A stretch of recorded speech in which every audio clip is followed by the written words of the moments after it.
We all gotta get nice and comfy cozy with each other because we're sharing this one little mic. Yeah, no, this is the mic. All right, everybody. Hi, I am. Whoa, there we go. I'm Tidwell, known as DW or Dark Wicked, the host of EFA podcast, the Earp Fiction Addiction, a podcast dedicated entirely to Wynonna Earp fan fiction. I'm thrilled to be here today and joined by my fabulous co-host. Hey, big friends, it's Dresa. Also joining us on the panel today are the amazing Bootsncatz. OutsideMyNorm, also known as Cindy. And there may be many of them, but here is AnotherApril. My goodness, well, we don't have a lot of time to warm up chit-chat, so we're just going to dive into our prepared questions. I hope everybody's okay with that. Starting through the table, and we're just going to pass the mic down. What is writing in the Wynonna Earp fandom like compared to other fandoms, if you have that experience? The last time I wrote for another, well, I wrote Dickinson fic, actually. No, did I? Yes, I did. I did write Dickinson fic. Wynonna Earp is just like, I don't know, everyone's so like into it and so effusive with their praise, and it's just, everyone loves it, and I don't know, it's nice. I was gonna say, wait. Oh. So I wrote fanfic for a good 10 years, and I took a 10-year break, and Wynonna Earp just captured my imagination like nothing had since, we'll say, Buffy. Yes, Hunty! Anyone remember Chocolate-Covered Strawberries challenge board? Oh, fuck, Autumn. Anyway, yeah, so I think this fandom is special, and I think, I don't know, it's very queer and lovely and wonderful and just makes my heart real full.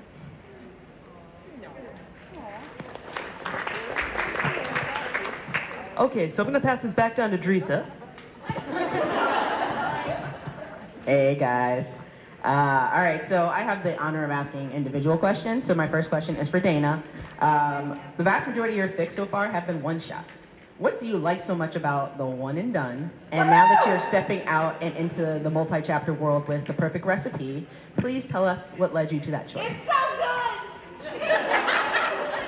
It's delicious! I'm not going to that. But so I was a journalist for about 10 years, so I'm very used to like the beginning, middle, and end, and getting a story out in 6,000 words. And so that was where a lot of that one-shot inspiration came from. And for a really long time, I was like, I have to knock out one-shots. Like, there's no way I'm going to be able to get a multi-chapter done. Like, this is what I have to do. And for me, writing one-shots is fun because I can play in so many different AUs. Like, I don't have to stick in one specific thing. I can write about 2 divorcees at 40, and then the next day I can write about 2 high school kids falling in love, which I just really, I love that. And like, I think most of us can agree in this fandom that those characters are so great, and you can play with them in so many different spaces, which is just really so awesome. As far as second question goes, it had been an idea for a long time, and I had a lot of people, including a few on this panel, who read the first couple of chapters and were like, Dana, just publish the damn thing. Like, just hit publish on chapter 1 and you'll figure the rest out. And so I had been noodling with it for a really long time. And yeah. And yeah, it was like kind of the same thing of that really tacky quote of just kind of, you can't edit a blank page. So it's just like getting it all out there. And like I said, I'm very lucky that I have a lot of people who are willing to read my stuff before it gets any good. And just kind of get it. And they were like, do it. And so now we're doing the thing. So got the first couple chapters written, which is exciting, and a very intense outline. So.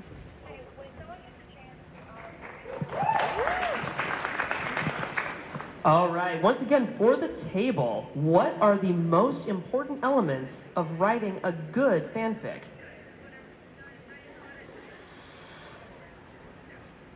Characterization, I think it's really important. No matter like what situation you put them in, they have to be believable as those characters. Because I think that as long as you believe that it's Nicole or Waverly or Wynonna or whatever, you can put them in any situation and people will be like, yeah, that's cool. So, you know, but as soon as you go out of characterization, it gets a little tough, I think, to get past, especially if you're doing AUs.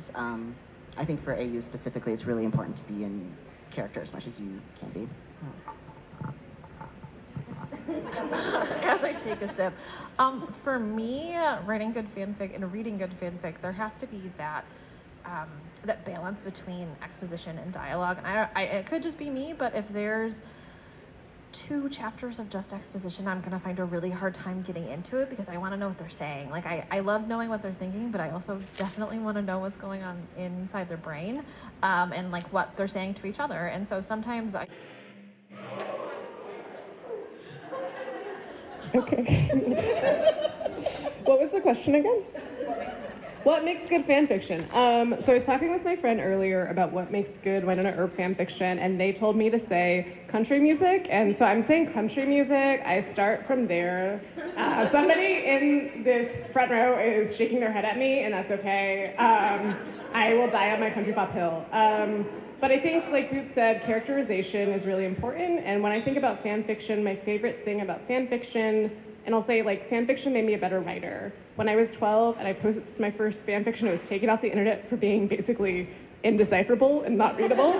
And it made me want to write better. And now I'm, a 31-year-old who writes grants for a living and, like, does her thing. And fan fiction led the way for me in a lot of ways. But it was a safe place. It was a place to play in a world of characters that had already been established, and like to talk to people in community who loved these characters and build together. And so I think experimentation and play are really important for fan fiction. And I don't mean that to discount rigor at all, because I think fan fiction is like writing fan fiction is writing. It's writing anything. And I write creatively, and for myself, and I write fan fiction. And like, there's not a difference. But it's play. And so I think that's really important, and never lose that. Okay, Cindy, will you answer this question? I think it's about emotion. Like, you have to make people feel something to keep them coming back. So if you can write a story that makes people like, oh God, I feel that. I know what those characters feel like. I want to know what's going to happen in the next chapter. I think it's all about emotion. So if you can make someone feel something, you've done something. You've done something special. April. Oh, yes. In direct opposition to Dana, you mostly write longer fic. In fact, your recent EFA challenge entry, If She Ever Leaves Me, is your first one-shot. Please describe your writing process and tell us how hard it was to limit your word count for the challenge. Do you see additional one-shots in your future? So yeah, the EFA fic was my first ever one-shot. Dana, you said something, and I'm gonna try and remember what it was you said. Oh, about AUs and like living in different AUs, and that's beautiful. I tend to not write AUs. I tend to write like either canon tangential or like post-canon in the case of Wynonna Earp. And a thing about me when writing fan fiction or just in general is that I don't want things to end. Like, I just don't want them to end. Like, I want to live in the world of Wynonna Earp. And when I write my post-canon world, like, I want to live in that world.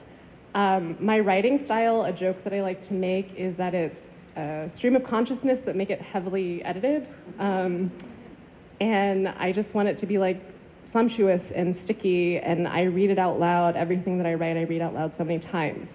Writing this one shot, so I had this idea for a while. I tend to write line doc fic, and I write a post-canon where everyone's involved, but it starts from line doc and then goes from there. And I wanted to write a way hot fic because, like, I'm a lesbian and I wanted to write a way hot fic.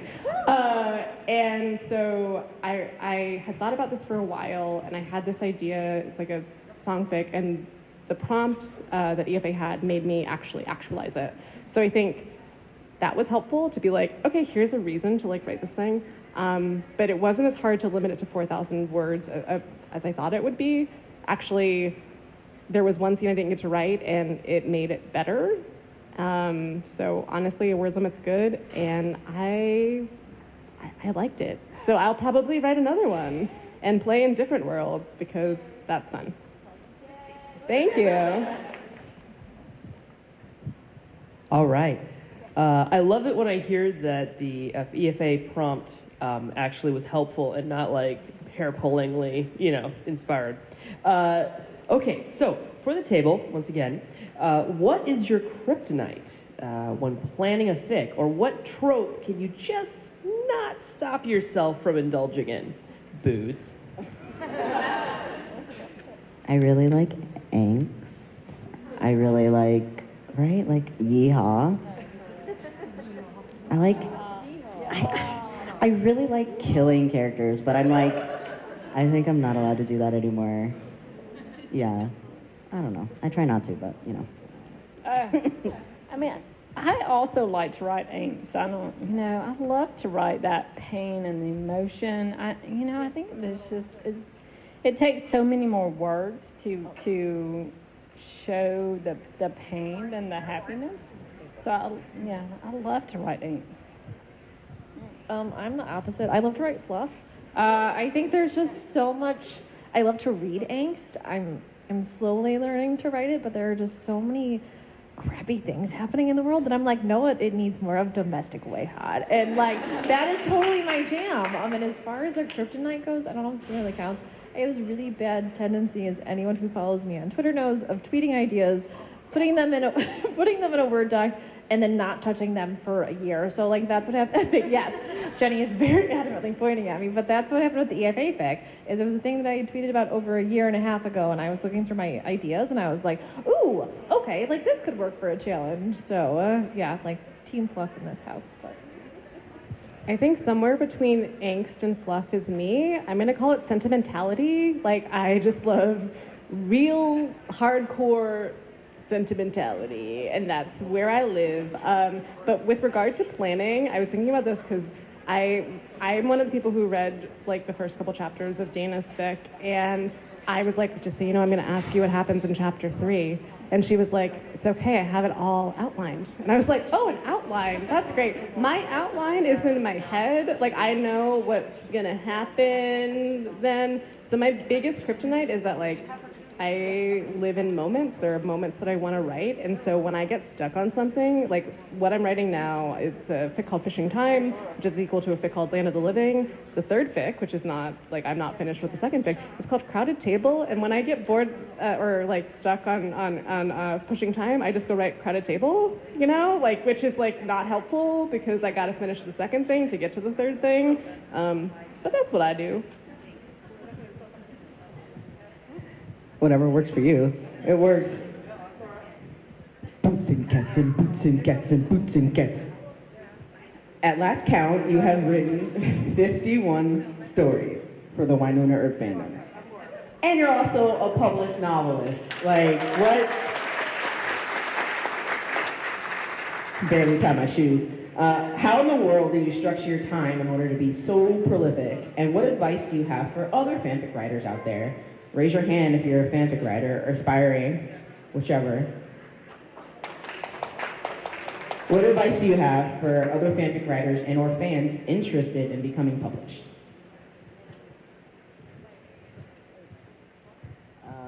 I'm sorry, how do I manage my time to write so much? At first, I think it was just a lot of avoiding work and avoiding life. I just got in the zone. I was like, I just have to get it all out. I have to, and it just came out. It's been harder lately.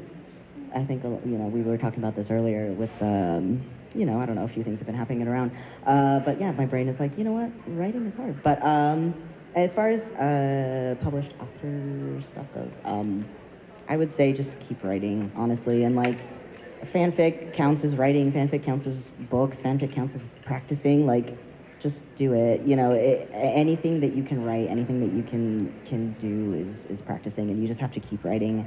And people are going to be dicks about it, or people are going to deny you, but you just have to keep trying. You just have to never give up, honestly, if you want to be published. And also, you could be self-published. There's so many ways to go. Like, you could literally go online right now and like publish a book if you wanted to. Like on Amazon or whatever. Like, it's totally possible. So just whatever you want to do, just do it, I guess. Self-published books are real books. Period. Yeah. And publishers can be dicks. So if you have a story to tell and you think it's worth people getting from people's eyeballs, self-publish. And if you have if you have a group of people who can support you, because it does cost money to self-publish. But if you can, like, say, do a little, like, Patreon thing or even like a GoFundMe to publish this book, do it. Do what you need to do to get that story out into the world, 100%. Publish stories if you self-publish, they can be really short, by the way. Like, you can just like post, if you write smut, you can just like post a bunch of like shortish smut stuff on Amazon or whatever and post it, like, a couple for free, a couple for 99 cents. I'm just telling you, listen, advice, okay? Just saying, it's a good idea. Do it. All right, so once again, for the table, have you ever written something you swore you wouldn't? No, because every time someone was like, LOL, you'll never write this, like, serial killer Nicole, I was like, LOL, I will. So, no. I never thought I'd write a song fic. I never really read a lot of song fics. I never thought I would write them, and then I wrote 9. I never thought that I would write smut, especially really explicit smut, which I've done a couple of times now. Yeah, so probably that. I feel like there's not really anything I've told myself I wouldn't, but I guess in the back of my mind, I never really thought I'd write a kid fic. And what I write is not a kid fic, but I was talking to my friend Ariel. We do this thing called story time where I just like read them fan fiction over the phone, and they like tell me in real time because I don't have the time to like actually like sit down and read it. And it's beautiful. It's like a beautiful thing that has really gotten me through the last year. Shout out to Ariel. But I was like, yeah, I guess Alice isn't really in here. And they're like, what are you talking about? Alice is in here so much. And I'm like, oh, okay, I guess I do write this character that I never thought I would write. In a lot of detail. I thought she would just be like a specter in the background, but she's not. All right, thank you. All right, Cindy. It's time. You're fast approaching Bootsncatz and Bootsncatz numbers with 33 stories in the Wynonna Earp fandom. Both your individual stories and your series works are all very disparate, and you combine inspiration from music, movies, and other TV shows with your own twists and turns from your very imaginative brain. If you had unlimited time and money, what unexplored topic or media would you write about? So I've thought about this a lot since you just asked me that question, and it's. I think I would write a musical.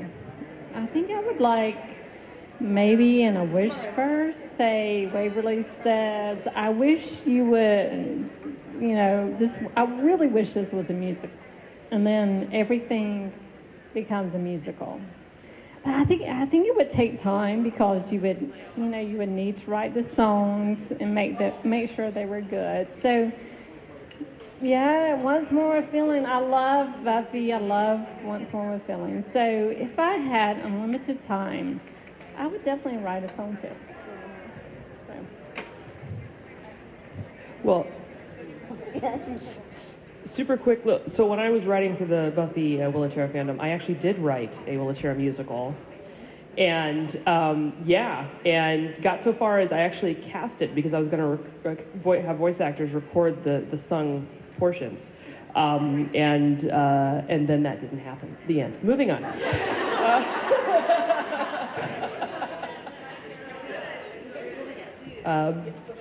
Okay, so we have about 8 minutes that we can handle the submitted questions. So we clearly won't get to all of them. But Sonia, is Sonia here?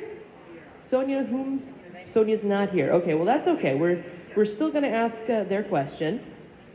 I had a little something for them if they were here. Okay, so when did you get starting? Oh, this is for everybody. When did you get started writing fanfic?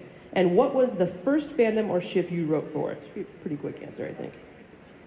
I honestly don't remember. It's either Harry Potter or Lizzie McGuire. I'm not sure which one. I was like, I was really excited to get to it because I'm Lizzie Miranda.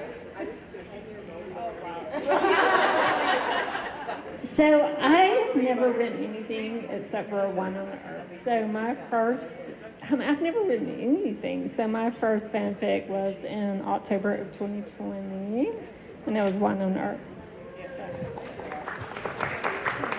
Kind of going along the same lines, I've written creatively before, and like I said, I have a background in writing, but I've never written fanfic until this fandom, and I think April was the one who said it, like, these were characters that you just wanted to play with, and like, after reading a lot of fanfic, I was kind of like, okay, I could maybe take a shot at this.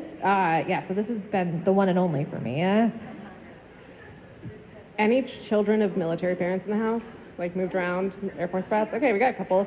So I moved around a lot as a kid, and we settled in Florida, which is a terrible place, when I was about 11, 12, so bad, don't go there. They have beaches, but other places have beaches, don't you worry. And I just like hid in my room and really got into writing fanfic. And like in a lot of ways, it like gave me the world that I needed at that time, which was a world largely in my head, but like in the world that I really needed. And it was for Buffy. And Angel. I watched Angel more than I watched Buffy, but I watched them both, and I wrote for both, yeah. Next question comes from Andra Alex. Okay. Do you, and this is for everyone again, do you think that criticism has its place in the fanfiction world? Why or why not? If not, why? And if yes, how? So I don't think, like, the first comment I ever got on a fan fiction, I was 12. I was like 11 or 12. I wrote something, I don't remember what it was. It was basically unreadable. It was recorded and taken down from the internet. And I think the person in the comments was like, this is like blurple, which is like the ugly color between blue and purple. And I still remember this. I don't think anyone should ever write that on a person, but it did give me a chip on my shoulder, and I'm here. You know what I mean? So like, a little bit, but I think sometimes in Wynonna Earp, like, Wynonna Earp is a very kind, like, fandom. It's wonderful, all these things. I don't think anyone should be a dick to anyone else, like, fuck that shit. But sometimes I'm like, I remember having conversations about, like, characterizations and fics, like, over in the comments, like, when I was younger, and sometimes I kind of, like, wish that there was that, like, ability to just, like, be in, like, oh, why do you think they did that? Because, like, I don't necessarily think that, and, like, have a dialogue without being, again, a dick. Sometimes I like want to have a back and forth, or like ask people questions, and if I felt there was a space for that, I would definitely do it. But also, again, I don't want to be a dick. I think there's a place for constructive criticism, kind of piggybacking off of what April said. If you're gonna show up in a fic that says it's slow burn at chapter 2 and be like, kiss already, and granted, I have shouted that at her more times, all of the time. When I read Cindy fics where I'm just like, when are they going to kiss? But I'm not gonna put that in a comment, because I know, one, how hard it is to write fanfic and how vulnerable it is to put yourself out there like that. So again, I think constructive criticism is important, and if you're lucky, like I think probably all of us are, you have people who you can trust with that. You have people who you can go to and be like, I know you will be honest about this and you will tell me what works and what doesn't. But don't go into the comments in chapter 2 in a selfic and be like, are they gonna have sex already? It's like, no, it says there are tags for a reason. So yeah, just don't be an asshole. So I've had people come and say, I'm out, like in effect. It's like, you did not make this angst enough, for real. I am out, and it's like, okay. Because I write a lot of angst, but, which it doesn't bother me, but I know a lot of people that would hurt. So, when you do comment, make sure you know that these people are doing it for free, and they're real people, and they're just writing because they love this fandom and they love writing. So if you do have a negative comment, just make sure you know that, you might hurt their feelings, and maybe you should just take this and go, hey, I'm going to comment in your Twitter and say, I didn't love that, and you could have a dialogue there, but just make sure you know we are all real people that are doing this for free, even Boots. I'm a robot. You're a robot. Never mind. Boots is a robot. Never mind. So when you comment, just remember that we're just we're like you. We love the show and we love the fandom, and we're just writing because we love it.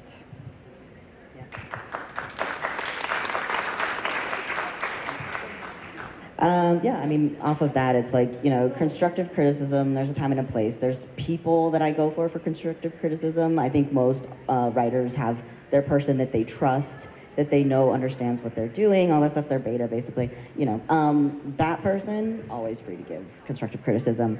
When in the comments, not necessarily the place to give constructive criticism, because it's never gonna be welcomed the way that you hope. It's always gonna come off a little more jerkish than you expect, because in comments people expect usually like, oh, this was nice, or good job, or whatever, like, or even just like whatever. But yeah, constructive criticism, comments isn't really the place for it. I wouldn't give constructive criticism to someone unless they ask specifically for it, because then that means they're more willing to receive it. So, you know, there's no point in giving constructive criticism to someone who doesn't ask for it, because they're not going to listen, they're not going to hear it, they're just going to get upset. So, and yeah, especially fanfic, everyone's doing it for fun, everyone's doing it for free. Like, everyone's amateur writers. Like, if we're getting down to it, like, we're all just trying and like having fun and just doing things that make us happy, and like, you know, even if it's not like the best or whatever, we're just doing what makes us happy, and other people like it. And so if you don't like something, or you have criticism, just like, you know, just move on, it's fine. Yeah, or tell it to your friends. You don't have to tell it to the author. Yeah, there's so much to read. There's something for everyone, you know? Yeah, there's almost like, yeah, unless it's like something that is like, oh, that's a little bit like not cool, like actually not cool, like, you know, if someone's being super like transphobic or homophobic or racist, like that, you can be like, maybe in like the Twitter or something, be like, hey, maybe we should talk about this. But as far as like constructive criticism, as far as like grammar and writing and story goes, like, yeah, it's not, comments are not the place where people aren't ready for it there. Yeah, I'd say that's true. Yeah, if you can't say something nice, don't say anything at all, right? And it's free, so if you don't like what you're reading, you can click out of it using your free will that you also have. Well, everyone, I want to thank you all so much for coming out to listen to us chat about fanfic for a little while today. Thank you so much for your patience. And I've got some stuff here that I'm going to throw your way, so get ready. Here we go. Thank you again. Oh, sorry. These are going to kind of go weird. All right. Anybody else? There. Try to get... All right, I'm going to try for you. I'm going to try. Oh, all right. Oh, we're there. Yay. Oh, now we're getting more hands. Okay. Oh, that didn't go well. Here we go. All right. You know what over there? Okay, I'm going to try. Yay. Can you pass that back for me, please? I'd really appreciate it. These are not aerodynamic at all right? Okay, last one. Here we go. Right up here? Okay. Oh, all right. Thank you, everyone. Remember to read more fic and tune into Earp Fiction Addiction, the podcast entirely about Wynonna Earp fan fiction. Thanks, everybody.